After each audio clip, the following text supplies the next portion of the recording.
दोस्तों, मैं वर्षा आप सभी का सुनो कहानी चैनल में स्वागत करती हूँ।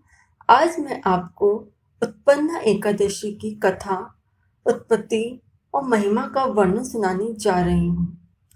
सर्वप्रथम उत्पन्ना एकादशी की कथा विधि।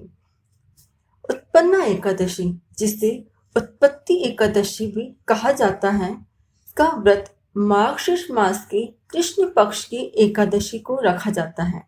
इस दिन भगवान श्री कृष्ण की पूजा का विधान है। एकादशी का व्रत रखने वाले दशमी के दिन शाम को भोजन नहीं करते हैं। एकादशी के दिन ब्रह्म वेला में भगवान कृष्ण की पुष्प, जल, धूप, अक्षत से पूजा की जाती है। इस व्रत में केवल फलों का ही भोग लगाया जाता है। यह ब्रह्मा, विष्णु, महेश त्रिदेवों का संयुक्त अंश माना जाता है। यह अंश दत्तात्रेय के रूप में प्रकट था। यह मोक्ष देने वाला व्रत माना जाता है। अब उत्पन्ना एकादशी की कथा विधि। एक बार युधिष्ठिर ने श्री कृष्ण जी से पूछा, भगवान, पुण्यमयी एकादशी तिथि कैसे उत्पन्न हुई? इस संसार में क्यों पवित्र मानी गई तथा देवताओं को कैसे प्रिय है, यह आप मुझे बतलाइए। श्री भगवान बोले, हे कुंती नंदन, प्राचीन समय की बात है। सतयुग में मुर नामक दानव रहता था। वह बड़ा ही अद्भुत, अत्यंत रुद्र तथा संपूर्ण देवताओं के लिए भयंकर था। उस काल रूपधारी दुरात्मा महासुर ने इंद्र को भी जीत लिया था। संपूर्ण देवता उससे परास्त होकर स्वर्ग से निकाले जा चुके थे और शंकित तथा भयभीत होकर पृथ्वी पर विचरा करते थे। एक दिन सब देवता महादेव जी के पास गए। वहां इंद्र ने भगवान शिव के आगे सारा हाल कह सुनाया। इंद्र बोले, हे महेश्वर, ये देवता स्वर्ग लोक से भ्रष्ट होकर पृथ्वी पर विचर रहे हैं। मनुष्यों में रहकर इनकी शोभा नहीं होती। हे देव, कोई उपाय बतलाइए। देवता किसका सहारा लें? महादेव जी ने कहा, देवराज, जहाँ सबको शरण देने वाले, सबकी रक्षा में तत्पर रहने वाले जगत के स्वामी भगवान गरुड़ ध्वज विराजमान है, वहां जाओ, वे तुम लोगों की रक्षा करेंगे। तब भगवान श्री कृष्ण कहते हैं, युधिष्ठिर, महादेव जी की बात सुनकर परम बुद्धिमान देवराज इंद्र संपूर्ण देवताओं के साथ वहां गए। भगवान गदाधर क्षीर सागर के जल में सो रहे थे। उनका दर्शन करके इंद्र ने हाथ जोड़कर स्तुति आरंभ की। इंद्र बोले, देव देवेश्वर, आपको नमस्कार है। देवता और दानव दोनों ही आपकी वंदना करते हैं।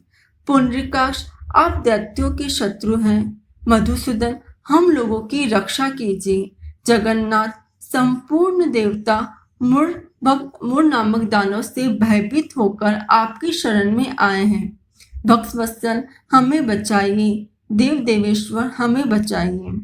भगवान, आप सब लोगों की माता, आप ही इस जगत के पिता हैं। भगवान, देव देवेश्वर, शरणागत वत्सल, देवता भयभीत होकर आपके शरण में आए हैं। हे प्रभु, अत्यंत उग्र स्वभाव वाले महाबली मुर नामक दैत्य ने संपूर्ण देवताओं को जीतकर इन्हें स्वर्ग से निकाल दिया है। एकादशी। इंद्र की बात सुनकर भगवान विष्णु बोले, देवराज, वह दानव कैसा है? उसका रूप और बल कैसा है तथा उस दुष्ट के रहने का स्थान कहाँ है? इंद्र बोले, देवेश्वर, पूर्व काल में ब्रह्मा जी के वंश में तालजंग नामक एक महान असुर उत्पन्न हुआ था, जो अत्यंत भयंकर था। उसका पुत्र मूर दानव के नाम से विख्यात हुआ। वह भी अत्यंत उत्कट, महापराक्रमी और देवताओं के लिए भयंकर है। चंद्रावती नाम से प्रसिद्ध एक नगरी है। उसी में स्थान बनाकर वह निवास करता है। उस दैत्य ने समस्त देवताओं को परास्त करके स्वर्ग लोक से बाहर कर दिया है। उसने एक दूसरे ही इंद्र को स्वर्ग के सिंहासन पर बैठाया है। अग्नि, चंद्रमा, सूर्य, वायु तथा वरुण भी उसने दूसरे ही बनाए हैं। जनार्दन, मैं सच्ची बात बता रहा हूँ।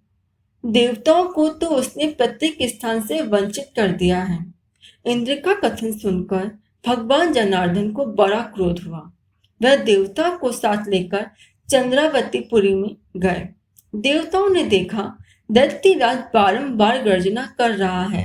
उससे परास्त होकर संपूर्ण देवता 10 दिशाओं में भाग गए।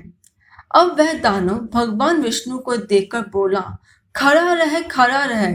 उसकी ललकार सुनकर भगवान के नेत्र क्रोध से लाल हो गए। वह बोले, अरे दुराचारी दानव, मेरी इन भुजाओं को देख। यह कहकर श्री विष्णु ने अपने दिव्य बाणों से सामने आए हुए दुष्ट दानवों को मारना आरंभ किया। दानव भय से विहल हो उठे। पांडुनंदन तत्पश्चात श्री विष्णु ने दैत्य सेना पर चक्र का प्रहार किया।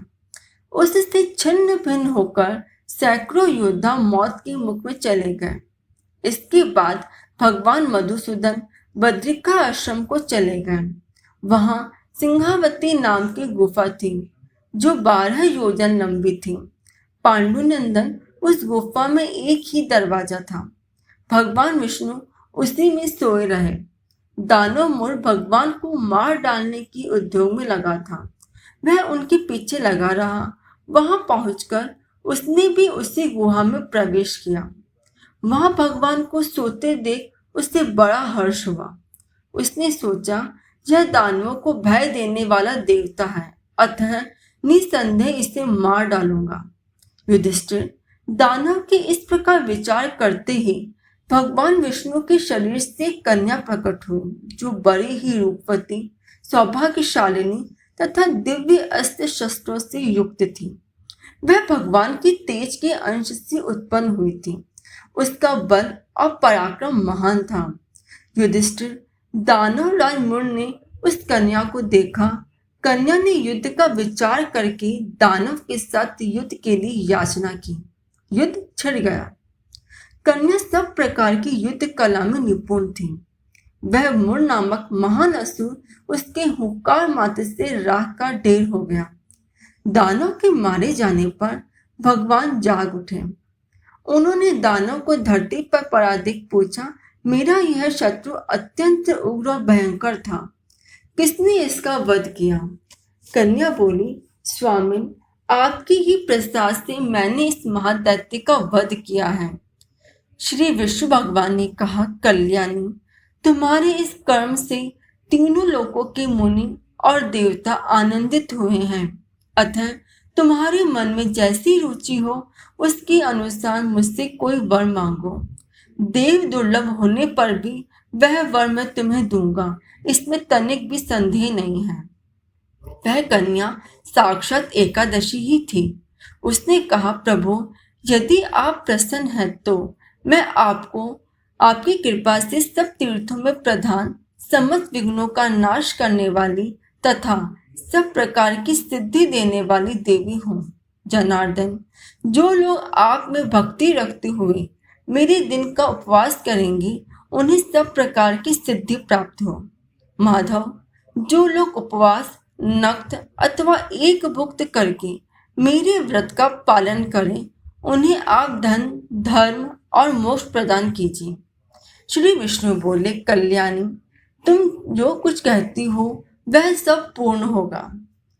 इस प्रकार फिर भगवान श्री कृष्ण युधिष्ठिर से बोलते हैं, युधिष्ठिर, ऐसा वर पाकर महाव्रता एकादशी बहुत प्रसन्न हुई। दोनों पक्षों की एकादशी समान रूप से कल्याण करने वाली है। इसमें शुक्ल और कृष्ण का भेद नहीं करना चाहिए। यदि उदय काल में थोड़ी सी एकादशी, मध्य में पूरी द्वादशी और अंत में किंचित त्रयोदशी हो तो वह त्रिस्पर्शा एकादशी कहलाती है। वह भगवान को बहुत प्रिय है।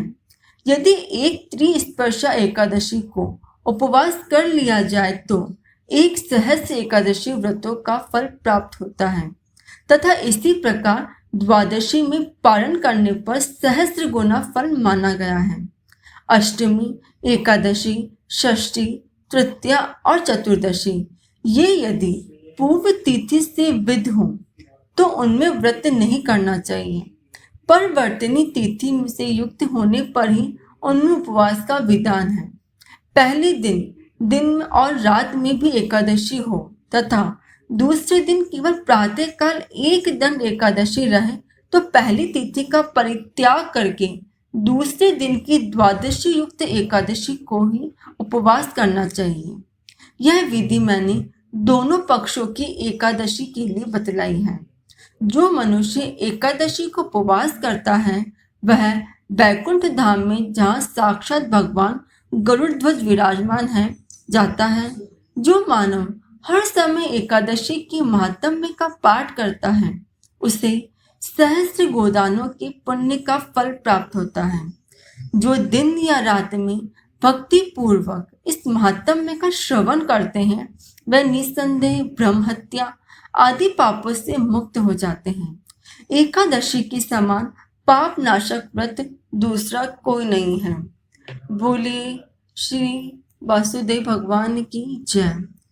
आप मेरी कहानी को लाइक और शेयर जरूर करें और इसी प्रकार की आध्यात्मिक कहानी सुनने के लिए मेरे चैनल को सब्सक्राइब करें। धन्यवाद।